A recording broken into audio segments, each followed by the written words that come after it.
Hey guys, and welcome to the Hobby News. Okay, so it's 2023 and we're in the new year now. I hope everyone's had a good Christmas and a good new year. And what better way to kick this off than a news vid and looking at something pretty cool for Necromunda. So we'll get to that in a second, but I guess we should begin with some of the goodies coming this week. So the Sunday preview has showcased something really nice for AOS, which is the new General's Handbook coming into this new season, which is looking really cool. I'll definitely do a video on it a little bit later on, but once the season begins, and I've got a nice little mini to do for that one, so those that like my painting vids will get a chance to take a look at that, but that won't be for a little while. But it is still pretty good that it's coming, and we get to really dig into it. Of course, most of the rules have already been leaked all over the internet, so mostly everyone who plays AOS will already know what's going on here, but for those that don't, obviously it's coming, and we'll have 6 months of this particular GHB, which is looking at focusing on heroes, or on-foot heroes specifically. So that'll be pretty interesting. And then, we've got the same sort of thing coming out for 40k as well, which we'll take a look at. And they've got their Arc of Omens campaign, which is kind of the lead up to 10th edition, which should be coming out at some point this year. And it's a bit like the last edition where you had the sort of Psychic Awakening thing and so on. So we'll take a look at that, and then we'll get into some Necromunda. So coming down here, you've got the General's Handbook. So this should be out this weekend. And it has some great stuff in it. I mean, the focus on the on-foot hero thing is nice because it adds a little bit of dimension for armies that need those heroes, and a lot of those armies are the ones at sort of the bottom of the list when it comes to competitiveness, and that will bump them up a little bit, because one of the things in here that the on-foot heroes does is it's going to allow them to, I think, claim on objectives, so sort of like objective secure. So they're going to be able to claim against other units that aren't on-foot heroes like them. So there's some nice little rules in there. So that'll mean things like Cruel Boys are going to be pretty powerful, I think, in this 6 month season, because they take a lot of shamans, and those shamans can be sitting on objectives, and really really difficult to get them off, because in this one also they're going to be able to not be shot at if they're near battle line units. So basically immune to shooting. It's going to be very difficult to get at them. They're going to have screens in front of them. It's going to be an interesting one for Cruel Boys, because I think their power level is going to be on the rise for this 6 month period anyway. I've been playing against some Grinning Blades, and it is a very strong list, and it's difficult to deal with, or at least for Stormcast anyway. It's a tricky one. For other armies, it can be a little easier, but they are definitely a more competitive army than I think the stats lead us to believe, especially for this one. So it'll be really interesting to see how this pans out. There's a lot of armies that are going to do well here, and I think shake the meta up a little bit, and it should be really fun. As long as the missions are good, like the scenarios are good, we should be seeing something really, really cool here. So that's really great. Then we've got the Slaves of Darkness book comes out, which is also an amazing book. If you haven't seen any of the videos that people showing this book off and what's inside it, it's going to be really powerful as well. There's some great list building options in here. Almost all the factions, the sub-factions are viable and have interesting builds. You can tell the whole team was on this book. Like they really put a lot of effort into making sure that this was a solid book for this I guess version of AOS. It's really, really good. So if you like chaos and you like evil armies, I would definitely take a look at this. It's definitely swaying me. I might have some super secret testing going on for later in the year, some painting videos. We'll see what happens. But look, I mean, it's awesome, right? And then we've got obviously a Vanguard box set, like the Battle Force sort of thing, to start you off if you want to get into them. And the Great Demon Prince here. It's a pity. This is probably the only one in the book that, or one of the few that doesn't really have the battle scroll to back up the model. It's a bit of a shame. We finally got a really great Demon Prince, but not necessarily the rules to match with the model. So that's kind of a shame. It's okay, but in that book, there's so many great units that he kind of gets put to the side because of the other options that you have, right? So that's a bit of a shame, but he's not bad. It's just that, I foresee, at least for competitive lists, he won't be taken in every list, that's for sure. There'll still be some lists that will use a Demon Prince, but probably not.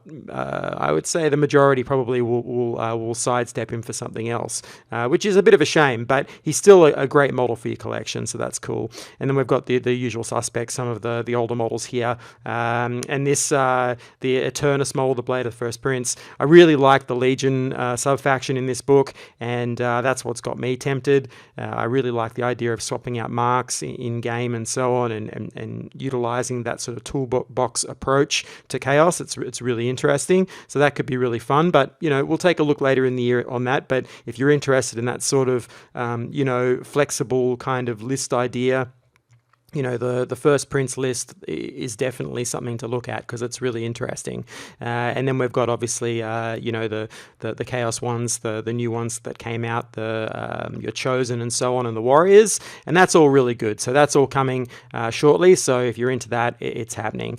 So now I think we'll just go on to, I guess, and obviously Horus here. This is a really cool model. So just in case you're into Heresy. So now we'll get on to some 40k on that note and take a look at the Ark of Omens. So again, the same sort of thing. We've got their, I guess, the chapter approved, which is like the General's Handbook for 40k, and they'll be going through their season alongside this narrative campaign, so Ark of Omens. And I think they've got in here a new force organization, the way you build your armies as well. So it's going to shake things up. It should be an interesting one. It's a cool story. We've all seen the preview of the Dark Mechanicus, which is going to be, I think, really fun for 40k to have that side of the Chaos Legions available for you, and hopefully it becomes a full army and so on, not just like the one model. Hopefully it is expanded. I would imagine, at least for Kill Team and others, that they'll probably do squads for it, but I'm hoping it'll be a full army for 10th edition. That'd be amazing,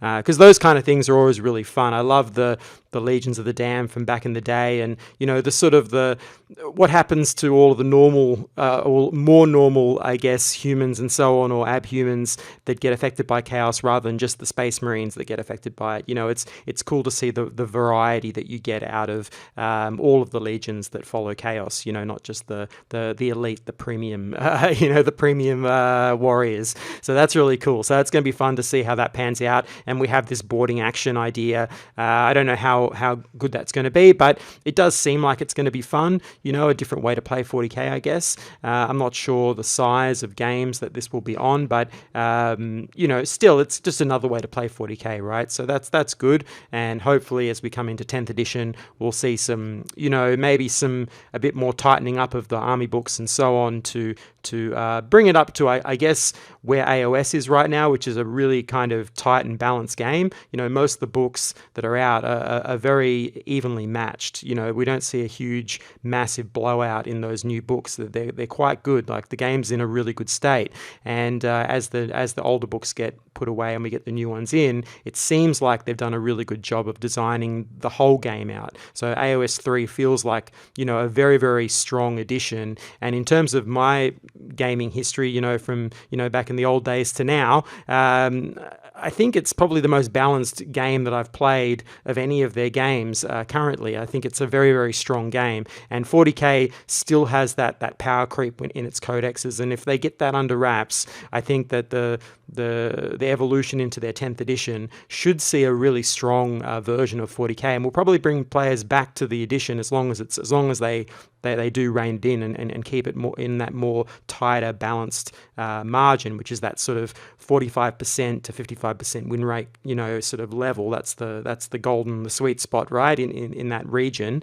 If they can do that, 40k could see a real turnaround for players wanting to stick with it. I myself have sort of fallen off with it because of that power creep. You want to keep it closer. It just becomes a more fun prospect. You're not investing all of that time and energy. You want to make sure that you're at least in the running to compete in the game, even if you're playing casual games. You don't want to know that, okay, I'm just going to lose here, or one or two decisions in the first turn will basically make the outcome of the game, that sort of thing. So it's nice if they can bring that in. It'll be really fun. So yeah, but this sort of thing, the boarding actions, is also good. So I think we'll leave it there. And obviously the chapter approved.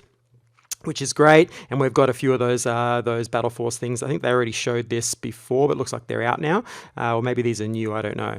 But that's cool. That's cool for 40k. But let's move over to Necromunda and take a look at that new model, because it caught my eye, and I like a good creature. If you go to my website, Blood of Gods, down the bottom there in the description, the link, you'll see some of my own sculpts, and I love doing demons and creatures and crazy sort of sculpting like that, and it always catches my eye when GW does one, because I like to see what their designers and sculptors are doing, and what their interest is in that particular genre. And this is a great mini. So let's take a look.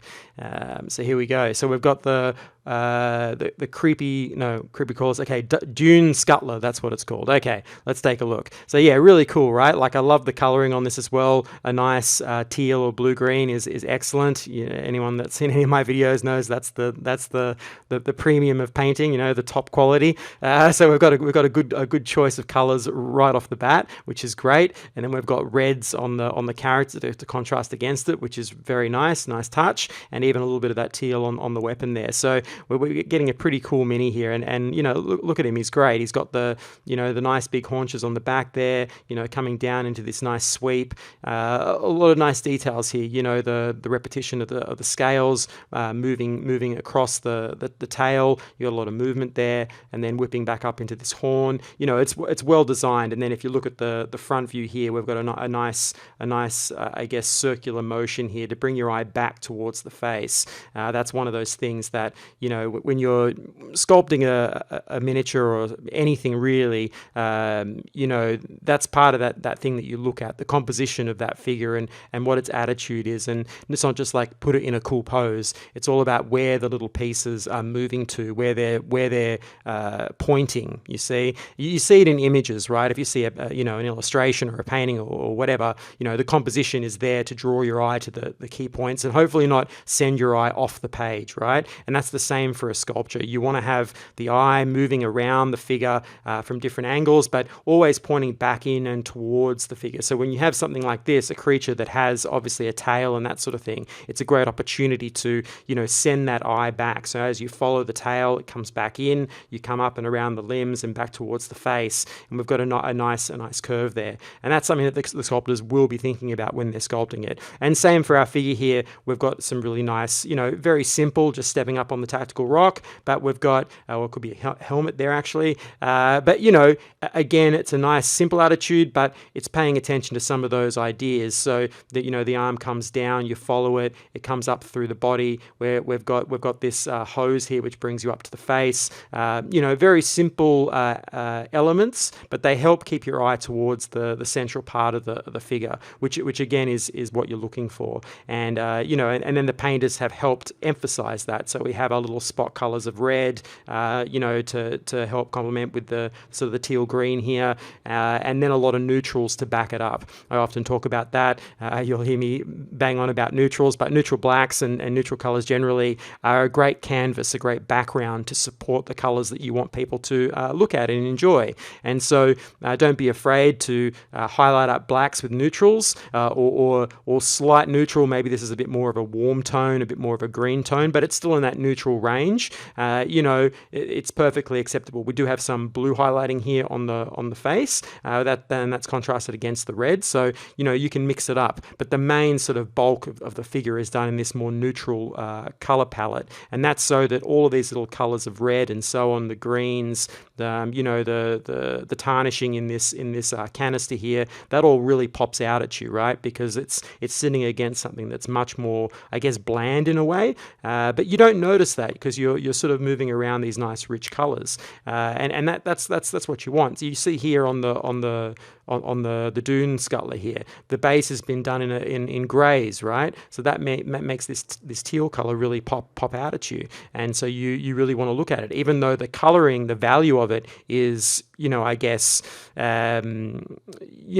similar to the ground, but it still jumps at you because you see that color more vibrantly. So yeah, just some interesting color theory there for you. This has been done really well, is basically what I'm saying. It's a very, very, nice choice of colors, very simple, but it works. And that's how simple painting can be. Just, one color that pops out at you around some neutral colors, and instantly you have a really good color scheme. So yeah, we'll leave it there. I won't waffle on too much longer. I've been told that I talk too much on these things, so I hope that hasn't bored you to tears. But yeah, this should be coming soon, I would imagine. I'm assuming this is resin because it would be coming from, I think, Forge World, most likely. I don't think it says, but we'll have a look. I'm pretty sure this will be a Forge World release, but still really great. The details are awesome, and yeah, it should be a fun one for those that are into Necromunda. Well, I hope you've enjoyed this. Please hit that like button, subscribe button. It really helps me out, and I guess I'll catch you on the next one.